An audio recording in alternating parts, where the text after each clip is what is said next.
बिस्मिल्लाहिर्रहमानिर्रहीम। अस्सलाम वालेकुम स्टूडेंट्स। बेटा today is our first lecture और आपने जो मुझे लेक्चर अपलोड करने के लिए कहा है वो है कंज्यूमर बिहेवियर। कंज्यूमर बिहेवियर में भी एक टॉपिक है जो आपने मुझे कहा है कि आप अपलोड कर दें, उसके लिए मैं थोड़ा सा इंट्रोडक्शन करवा देती हूँ कंज्यूमर बिहेवियर का।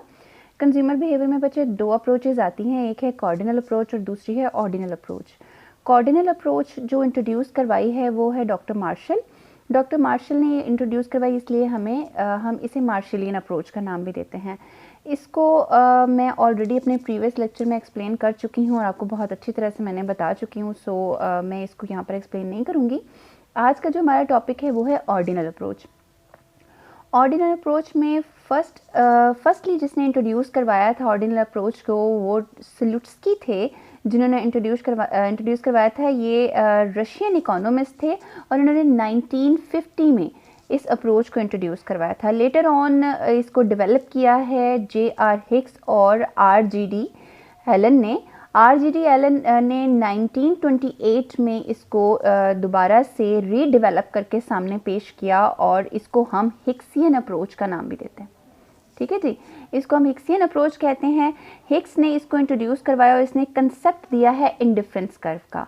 इसने कहा है कि हम जिस यूटिलिटी को कोऑर्डिनेट मेजर करते हैं और इसके बाद इन्होंने कहा था हिक्स ने कि हम यूटिलिटी को जो है वो न्यूमेरिकल नंबर्स में मेजर नहीं कर सकते, सो दैट हम प्रेफरेंसेस बेसिस पे इसको मेजर करते हैं।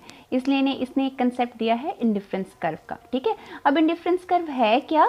Indifference curve shows all the various combination of two commodities और two goods that gives equal level of satisfaction to the consumer. यानी कि इंडिफरेंस कर्व दो मुख्तलिफ अशिया के मुख्तलिफ जोड़ों से सेम लेवल ऑफ सेटिस्फेक्शन देने वाले डिफरेंट पॉइंट्स को मिलाने से हासिल होता है। इसकी एक्सप्लेनेशन हम with the help of table and diagram करेंगे। जी बच्चे, यहाँ पर मैं सामने आपको एक टेबल नज़र आ रहा होगा जिसमें आपको डिफरेंट गुड्स के बारे में बताया हुआ है। यहाँ पर ये टेबल जो आपको बताया, ज़रा मैं इसको एक छोटी सी मिसाल के साथ आपको समझाती हूँ कि सपोज दैट एक पर्सन अगर मार्केट में जाता है तो वो किसी एक चीज़ को परचेज़ करने के लिए नहीं जाता है, वो डिफरेंट चीज़ों को परचेज़ करने के लिए जाता है। हमने सपोज़ किया है यहाँ पर कि एक पर्सन जो है वो डिफरेंट गुड्स के पेयर बनाकर उनको परचेज़ कर रहा है। और वो पेयर क्या उसने कैसे बनाए हैं? एक्स और वाई गुड हैं जिनके उसने पेयर बनाए हैं। फर्स्ट गुड जो ए पेयर है वो बनाया है 1 and 12 का। सेकंड गुड जो है उसका जो है वो पेयर बनाया है, सेकंड पेयर उन्हीं चीज़ों का, वो क्या है 2 and 8 का। थर्ड पेयर बनाया है उसने 3 and 5 का। डी यानी फोर्थ पेयर उसने बनाया है 4 और 3 का। How can he manage these pairs? किस तरह से वो इन पेयर्स को मैनेज करता है कि सपोज दैट हम जानते हैं एक पर्सन है, उसकी जो इनकम होती है वो सेम रहती है, उसमें किसी भी किस्म की कोई तब्दीली नहीं आती है, उसकी इनकम जो है वो सेम है। जब वो मार्केट में गया, या सपोज हम यूँ कह सकते हैं कि कोई पर्सन जब मार्केट में जाता है तो अपने साथ जो पैसे लेकर जाता है वो कांस्टेंट होते हैं, उसको वो बार बार चेंज नहीं कर सकते। मीन्स अगर वो 2000 लेकर गया, 3000 लेकर गया, तो उन्हीं पेमेंट्स के अंदर या उसी इनकम के अंदर रहते हुए उसने अपनी परचेजिंग करनी होती है। अगर वो किसी एक चीज़ की कोई एक्स्ट्रा अमाउंट ख़रीदना चाहता है तो उसे किसी दूसरी चीज़ की कुछ अमाउंट को फॉरगो करना पड़ता है, छोड़ना पड़ता है। तो क्या है कि वो अगर किसी एक चीज़ की एक्स्ट्रा अमाउंट लेना चाहेगा तो किसी दूसरी चीज़ की उसे कुछ इकाइयाँ या कुछ अमाउंट को छोड़ना पड़ेगा। जैसे आपको इस टेबल में बताया गया है, सपोज दैट कि अगर एक्स गुड का पहला पेयर उसने जो बनाया एक्स एंड वाई का वो है 1 and 12 का। अगर वो एक्स गुड का यहाँ पर एक मज़ीद पेयर जो है वो एक मज़ीद यूनिट जो है वो परचेज़ करना चाहे, सो उसको यहाँ पर कुछ यूनिट जो है वो वाई गुड के छोड़ने पड़ेंगे, लीव करने पड़ेंगे। तो डेल्टा वाई यानी जो उसको छोड़ना पड़ेगा या लीव करना पड़ेगा या जो चेंजिंग आएगी उसे हम डेल्टा वाई यानी चेंजिंग इन वाई जो है, या जो उसने फरगो किए हैं यूनिट ऑफ वाई वो कितने हैं 12 to 8 तक 4 यूनिट वो फरगो कर रहा है या 4 यूनिट वो छोड़ रहा है। यहाँ पर ये आगे चलते हैं, अगर नेक्स्ट पेयर पे चलें, अगर वो मज़ीद एक यूनिट यानी डेल्टा एक्स जो है वो कितना लेना चाह रहा है 1। डेल्टा मीन्स होता है चेंजिंग इन दिस यूनिट, यानी उसने इस यूनिट में कितनी तब्दीली की है 1 यूनिट की तब्दीली की है एक्स गुड में। ठीक है, तो उसको वाई यूनिट में जो फरगो करने के लिए तब्दीली करनी पड़ेगी या उसको जो छोड़ना पड़ेगा वो कितने अमाउंट होंगे, वो इक्वल टू 3 छोड़ेगा। यहाँ पर आप लोग ये सोचेंगे कि यहाँ पहले तो उसने 4 गुड्स छोड़ी थी वाई वाली, अब 3 छोड़ रहा है, वाई ऐसा क्यों है? बिकॉज ऑफ दैट बेटा जब भी कभी हमारे पास किसी चीज़ की मिकदार कम होती जाती है तो उसकी अहमियत हमारे लिए बढ़ती जाती है। तो हम क्या करेंगे, हम उसकी एक्स्ट्रा अमाउंट जो है वो छोड़ने के लिए तैयार नहीं होंगे, बल्कि हमेशा कोशिश ये करेंगे उससे कम हमें लीव करना पड़े या कम से कम हमें छोड़ना पड़े, सो दैट वो अगर नेक्स्ट यूनिट एक्स का परचेज करेगा या नेक्स्ट यूनिट एक्स का लेगा तो वो वहाँ से कितने यूनिट कम करने के लिए एग्री होगा, मज़ीद कम करने के लिए वो 2 कम कर देगा। ठीक है, सो यहाँ पर हम देखते हैं हमारा एक्सचेंज रेट जो है वो क्या है, डायमेंशनिंग है, यानी कि जैसे जैसे आप किसी चीज़ की मिकदार को अपने पास से कम करते जाते हो उसकी क्वांटिटी लीव करना भी कम करते जाते हो, बिकॉज आपके पास उसकी क्वांटिटी कम बचती है पीछे। सो दैट आप क्या करते हो, उसकी जो अहमियत है अकॉर्डिंग टू दिस आप उसको कम करना शुरू कर देते हो, उसको फॉरगो कम करना शुरू कर देते हो। ठीक हो गया। अब यहाँ पर आपके पास थर्ड कॉलम जो है वो आ रहा है, सॉरी फोर्थ कॉलम जो है, ये फोर्थ कॉलम जो सामने नजर आ रहा है इसमें आपको नजर आएगा 4:1, 3:1, 2:1। व्हाट इज दिस, ये रेशियोज मैंने क्यों मेंशन की हैं, और ऊपर MRS XY, what is this, ये है क्या, बेसिकली MRS है क्या, MRS XY क्या है, XY is the exchange rate. ठीक है, हम किस रेट से एक्सचेंज कर रहे हैं अपनी गुड्स को वो हमारा क्या कहलाता है, MRS XY कहलाता है। और ये बेसिकली इसको कहते क्या हैं, इसको कहते हैं marginal rate of substitution. Marginal rate of substitution यानी किसी भी चीज़ का सब्स्टिट्यूट जब हम लेते हैं तो उसमें जो हमारा चेंज रेट होता है, मार्जिनल मीन्स चेंज होता है, जो हमारा चेंज रेट होता है उसे हम क्या कहते हैं, MRS XY कहते हैं।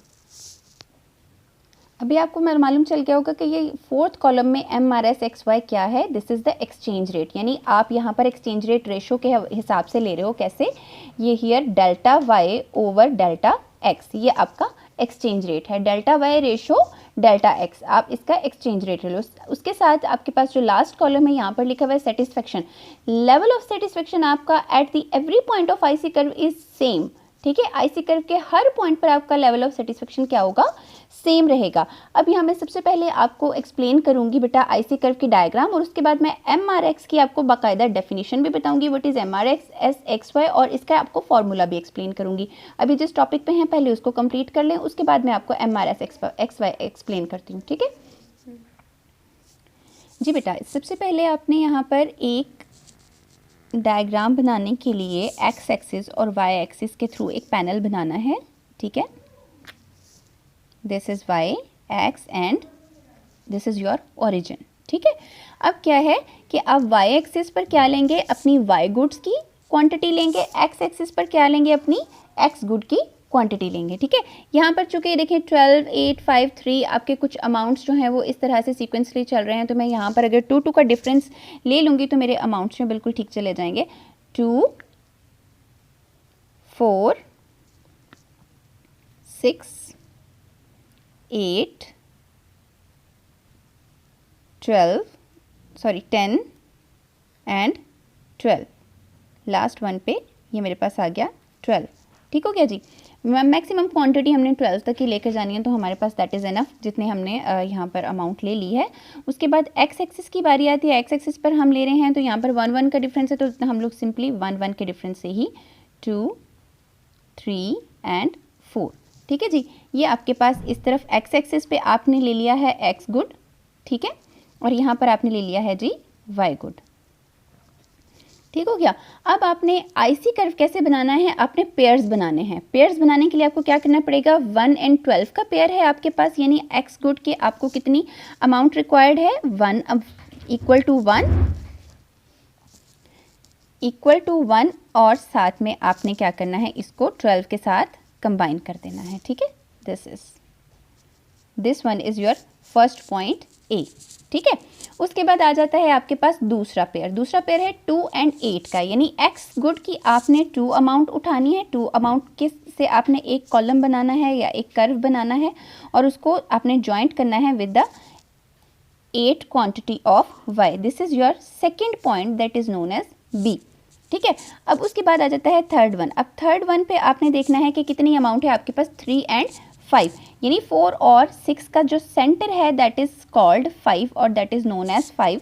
अब अगर आप इसको इधर से एक्स एक्सिस की तरफ से बढ़ाते हुए और इन दोनों को मिला देंगे तो आपके पास जो आपका थर्ड पॉइंट आएगा सी, वो ये आ जाएगा, ठीक है। उसके बाद फोर्थ यूनिट और साथ में पेयर बनता है 3 यूनिट का, यानी यहाँ पर 2 एंड 4 के सेंटर में बनता है 3 और यहाँ से आप 4 को इसके साथ ज्वाइंट कर देंगे, ये आ गया डी। अब आप इन सारे के सारे यूनिट्स को जब आप सारे के सारे पॉइंट्स को जब आप मिलाएंगे तो आपके पास एक कर्व आ जाएगा जो कि जिसे हम क्या कहते हैं, that is called IC curve, ठीक है जी। इन सब पॉइंट्स को मिलाने से आपके पास एक कर्व आता है that is called IC. IC stands for indifference curve, ठीक है। अब ये जो इंडिफरेंस कर्व है, आप एक चीज़ नोटिस कीजिएगा, इंडिफरेंस कर्व जो है ये थोड़ा सा बेंड है, थोड़ा सा कन्वेक्स है, थोड़ा सा ओरिजिन की तरफ बेंड है, बिल्कुल स्ट्रेट कर्व नहीं बना। ये देखिएगा, अभी मैं इन दोनों इन दोनों पॉइंट्स को अगर मैं ज्वाइंट करूँ स्ट्रेटली तो इन दोनों के बीच में एक डिफरेंस आएगा, this one is the straight line, ठीक है। अगर इन दोनों के बीच में ये जो गैप है ना, ये वाला गैप, ये गैप किस वजह से होता है, it is just due to exchange rate, ठीक है। हमारा एक्सचेंज रेट जो है वो डायमेंशनिंग होता है, इसलिए हमारा जो आईसी है वो कन्वेक्स टू ओरिजिन होता है। अब डायमेंशनिंग का मतलब क्या है कि हम y के कितने यूनिट पहले छोड़ रहे हैं, 4 यूनिट जो है वो छोड़ रहे हैं to increase 1 unit of x, ठीक है। अब अगर नेक्स्ट पर देखें तो y के यहाँ पर हम 3 यूनिट जो है वो फॉरगो कर रहे हैं और सिर्फ 1 यूनिट जो है वो एक्स्ट्रा ले रहे हैं x का। To get an extra unit of x, यहाँ हम y के कितने यूनिट को छोड़ रहे हैं, y के हम 2 यूनिट को छोड़ रहे हैं, यानी हर एक पॉइंट पर हमारा एक्सचेंज रेट जो है वो डिफरेंस है 4:1, at b 3:1 and at c, sorry a पर there is no exchange rate, यहाँ पर है 4:1, c पर 3:1 एंड d पर 2:1। हर एक पर हमारा एक्सचेंज रेट डिफरेंट है और ये एक्सचेंज रेट जो है वो डायमेंशनिंग है, यानी ये डिक्रीजिंग है, इसमें कमी आ रही है। इस वजह से हमारा जो ये आईसी है वो कन्वेक्स टू ओरिजिन होता है, कन्वेक्स टू ओरिजिन होता है, ठीक है जी। ठीक है बेटा, ये था हमारा आज का लेक्चर जिसमें मैंने सिर्फ आपको ऑर्डिनल अप्रोच में आईसी कर्व को जो है वो एक्सप्लेन किया है कि हमने अपनी यूटिलिटी को प्रेफरेंसेस देनी है। प्रेफरेंसेस कैसे देनी है, इक्वल टू योर ग्रेड, यानी आप ग्रेडिंग करनी है अपनी यूटिलिटी की, आपने इसको मेजर नहीं करना। अब यहाँ पे हमने सिर्फ क्वांटिटीज़ को एक दूसरे के साथ पेयर करते हुए ग्रेडिंग कर दिया है अपनी यूटिलिटी को, that all level of this IC curve, ये इस पे जितने भी पॉइंट्स हैं ए बी सी डी, इन सब के ऊपर कंज्यूमर जो है वो इंडिफरेंट है, यानी वो इन सब के ऊपर सेम लेवल ऑफ सेटिस्फेक्शन हासिल करता है। कोई भी इसमें से अगर वो पेयर परचेज करेगा तो उसका लेवल ऑफ सेटिस्फेक्शन सेम होगा, that he can get same level of utility from all points of this IC curve. ये था हमारा बेटे आज का लेक्चर। अभी नेक्स्ट लेक्चर जो है वो मैं इसकी प्रॉपर्टीज़ जो है वो एक्सप्लेन करूँगी और नेक्स्ट लेक्चर इंशाल्लाह मैं जल्द ही अपलोड कर दूँगी। Thank you so much. Allah Hafiz.